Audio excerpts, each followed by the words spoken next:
Everyone, যারা indoor plants ভালোবাসেন তারা দার্জিলিং গেলে অবশ্যই ডাউহিলে যাবেন। ডাউহিল আপনাদের ভালো লাগুক কিংবা না লাগুক, প্রচুর ইনডোর প্ল্যান্টস পেয়ে যাবেন এখানে। মানে যেখানে সেখানে এমনিই হয়ে আছে। আমার ওখানে গিয়ে প্রথমেই চোখ পড়েছিল মনস্টেরার ওপর। দেখুন পুরো গাছটাতে মানে ভর্তি হয়ে আছে, এত মোটা অ্যান্ড এত উঁচু পাইন গাছ পুরো মানে চারদিকে জড়িয়ে আছে। এছাড়াও এখানে আর একটা আমি ইনডোর প্ল্যান্টস দেখেছিলাম, বাট ওইটা আমি নিইনি।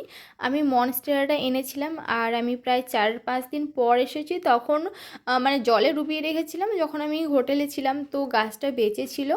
আর এখানে যেখানে সেখানে আপনি মানে ইনডোর প্ল্যান্টস পেয়ে যাবেন প্রচুর পরিমাণে। ফার্ন আছে, স্পাইডার প্ল্যান্ট, মানে প্রচুর প্রচুর আছে। আর দেখুন এই যে জায়গাটা, এখানে আলো এতটা পৌঁছয় না, যার কারণে কিন্তু পাইন গাছের পুরোটাতেই শ্যাওলা ভরে গেছে। আর আমি অনেক কষ্টে পেরেছি, মানে অনেকবার ট্রাই করে করে আপনারা গেলেও আনতে পারেন।